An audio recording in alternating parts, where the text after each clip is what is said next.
आइए अपनी बात शुरू करते हैं। कमर सीधी कर लें। एक बार गायत्री मंत्र एक स्वर में बोलेंगे। गायत्री मंत्र के भाव को अपने भीतर समेटते हुए गायत्री मंत्र कहता है, उस प्राण स्वरूप दुखनाशक सुख स्वरूप श्रेष्ठ तेजस्वी देव स्वरूप परमात्मा को, सारी सृष्टि के उस स्वामी परमपिता परमात्मा को हम अपने हृदय में धारण करें। वह परमात्मा हमारी बुद्धि को श्रेष्ठ मार्ग की ओर प्रेरित करे। अज्ञान अंधकार में भटकते हुए हम जीवों को श्रेष्ठ पथ पर ले जाएं। इसी भाव को मन में समेटे गायत्री मंत्र एक साथ।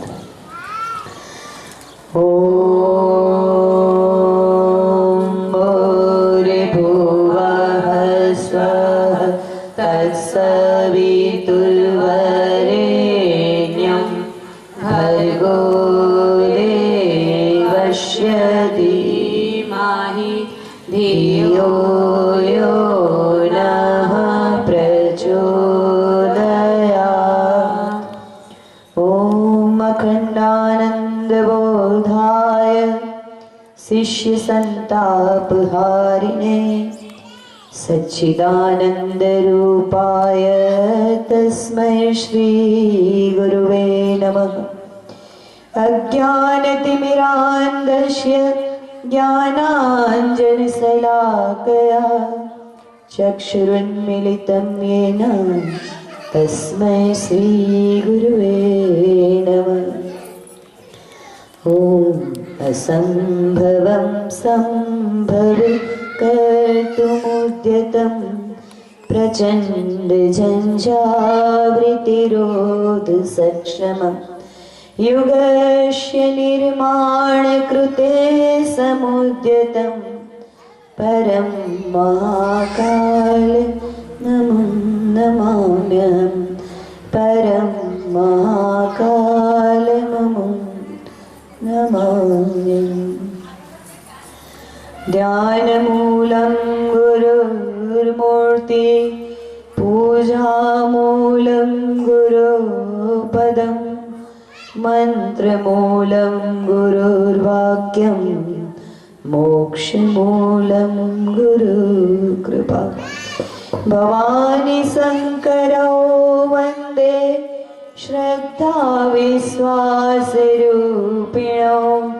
याभ्यां विना न पश्यन्ति स्विद्तः स्वान्तः मे शिरम्।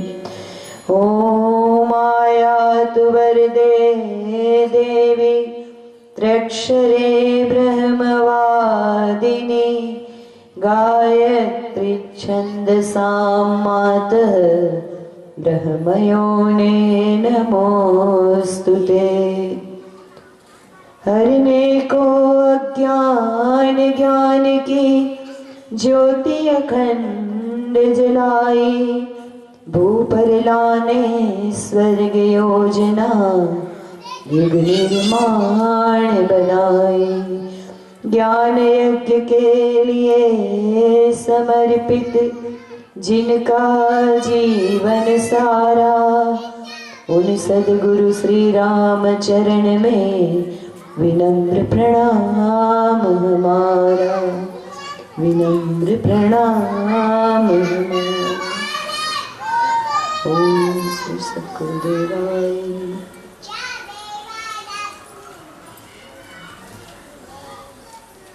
कार्यक्रम का ये दूसरा दिन और अपनी ये तीसरी सभा, तृतीय सत्र कह सकते हैं ना। पहला प्राण प्रतिष्ठा वाला मंदिर में, फिर यज्ञ, फिर ये गुरु सत्ता की सूक्ष्म उपस्थिति में द्वितीय दिन के तृतीय सत्र में आप सभी का हार्दिक अभिनंदन, स्वागत।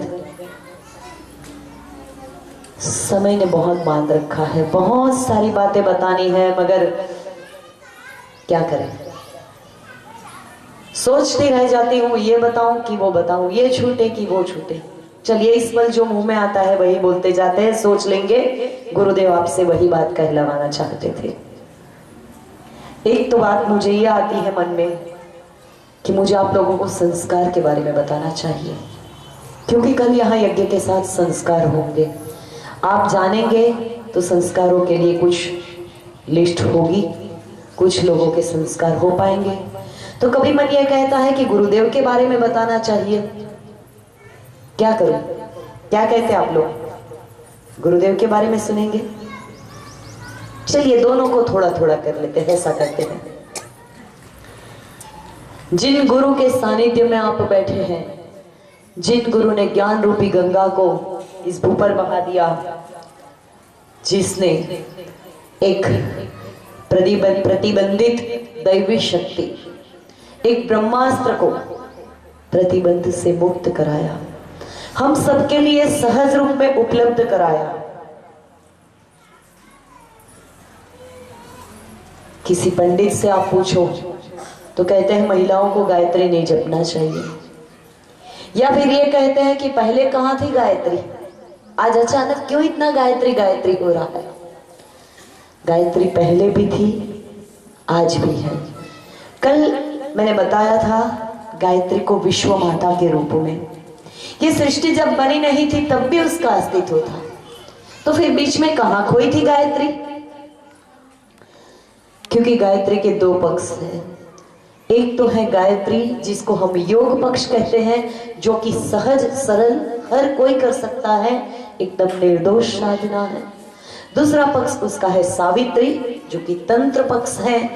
दुनिया भर के तांत्रिक उसके इस पक्ष का उपयोग करते हैं, और लोगों ने जब तक गायत्री सहज रूप से उपलब्ध थी उसका बहुत दुरुपयोग भी किया।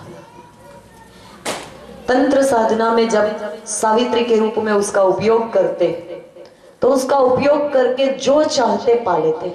योग में भी वो शक्ति है, मगर योग गायत्री माने हम जिस गायत्री को जपते हैं, गुरुदेव ने जिसे हमारे लिए मुक्त कराया है, वो गायत्री इतनी सरल है कि किसी की बुराई कर ही नहीं सकती।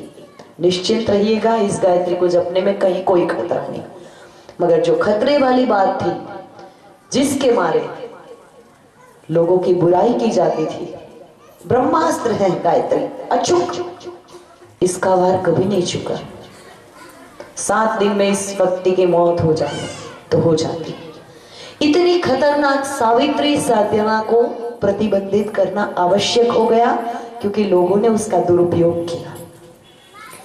तब स्वयं गायत्री के जो मंत्र दृष्टा थे, वो विश्वामित्र और वशिष्ठ, दोनों ने गायत्री मंत्र को स्थापित कर दिया। गायत्री माता को बांध दिया कि तेरी साधना फलित नहीं होगी, न अच्छी न बुरी, किसी तरीके की कोई साधना फलित नहीं होगी, और इसीलिए गायत्री लुप्त हो गई। हम तो करते ही हैं साधना स्वार्थ के लिए, जो साधना हमें फायदा ना दे वो हम क्यों करें? जो माता की पूजा हमारा फायदा ना करे उस माता को हम क्यों याद करें? तो हमने धीरे धीरे धीरे गायत्री को भुला दिया, जैसे संसार से गायत्री का अस्तित्व ही विलुप्त हो गया।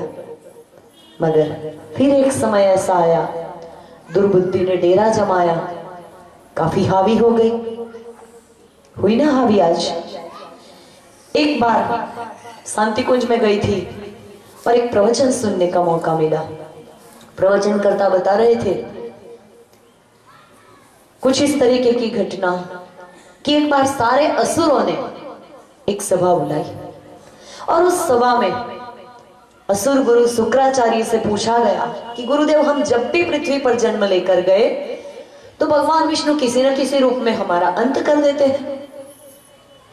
कोई ऐसा रास्ता बताइए आप जिससे ये हमें मार न सके। असुर गुरु शुक्राचार्य ने उसको उपाय बताया है कि आप लोग सब अदृश्य रूप में जाइए, कोई देखेगा ही नहीं तो मारेगा कैसे? तो अदृश्य रूप में जाएंगे तो रहेंगे कहाँ? बोले जाके मनुष्य के मस्तिष्क में बस जाइए, उसके दिमाग को भ्रमित कर भी तोड़ सकता है, मोड़ सकता है, मगर जब ये 5 मिलके मुट्ठी बन जाती है ना, तो अच्छे अच्छों के दांत तोड़ सकती है। और परिवार में अगर आपस में लड़ाई झगड़ा है तो पड़ोसी बहुत अच्छा काम करते हैं, पता है? जिस घर में सास बहू में लड़ाई हो, देरानी जेठानी में लड़ाई हो, फिर पड़ोसन क्या करती है? अरे तेरी जेठानी तो तेरे बारे में ऐसा कह रही थी, तेरी सासू माँ तो ऐसा बोल रही थी, इसको उसकी लगाएंगे, उसको इसकी लगाएंगे, फिर ये दोनों लड़ेंगे, वो दरवाजे में कान लगा के तमाशा सुनेगी, बिना पैसे का मनोरंजन। तो क्यों हमारे घर की बात दूसरों के लिए तमाशा बने? बननी चाहिए क्या? नहीं बननी चाहिए। प्यार और सहकार से भरा पूरा परिवार इस धरती का स्वर्ग है, श्रेष्ठ।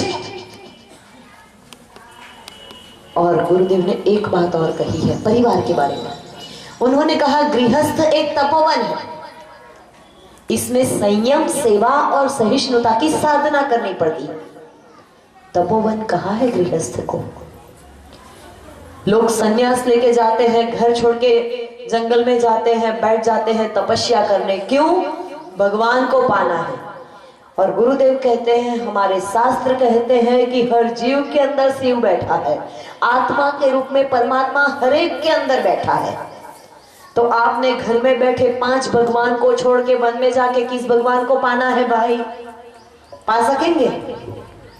बोले मन की शांति नहीं है घर में, तो छोड़ा क्यों घर को? छोड़ते मन को, मगर मन छूटता है क्या? आप कहीं भी जाओगे आपका मन तो आपके साथ जाएगा, और मन में शांति नहीं है तो घर में नहीं है तो वन में भी नहीं मिलेगी। तो वन में जाने से कोई अर्थ नहीं। तो फिर क्या करें? गुरुदेव ने एक बात और कही, वन में जाके आप तपस्या कर ले तो आपका त्याग कोई बड़ा नहीं है। क्यों? क्योंकि वन में आपके पास खाने के लिए पकवान नहीं है, आप कंदमूल खा के गुजारा कर लेंगे। वन में आपके पास पहनने के लिए सुंदर वस्त्र नहीं है, आप बलकल या तो पेड़ की छाल पहन के गुजारा कर लेंगे। नजर को बहकाने के लिए, मन को बहकाने के लिए, मोह माया में फंसाने के लिए सुंदर परिवार सामने नहीं है, पत्नी नहीं है, बच्चे नहीं है, तो आप ब्रह्मचर्य भी साध लेंगे। बड़े तो आप तब है जब इन सब के होते हुए आप अपने आप को साध पाए। सच्ची तपस्या तो वो है ना भाई। कुछ नहीं है, आपने संयम कर लिया तो कौन सी बड़ी बात हो गई? ये तो कुछ ऐसा हुआ कि कोई गरीब व्यक्ति ये कहे कि आज तो दिन भर भोजन नहीं मिला, मैंने उपवास कर लिया। भैया तू मिलता तो प्रेम से पेट भर के खाता, नहीं मिला इसलिए उपवास हुआ है। कुछ ऐसी ही बात हुई नहीं होता तपोवन में जाके रहने वाले की। सामने पकवान का थाल भरा पड़ा है और आप उपवास कर ले तो आप सच्चे, सही है नहीं? तो इसीलिए गुरुदेव कहते हैं गृहस्थ एक तपोवन है। सच्ची साधना गृहस्थी में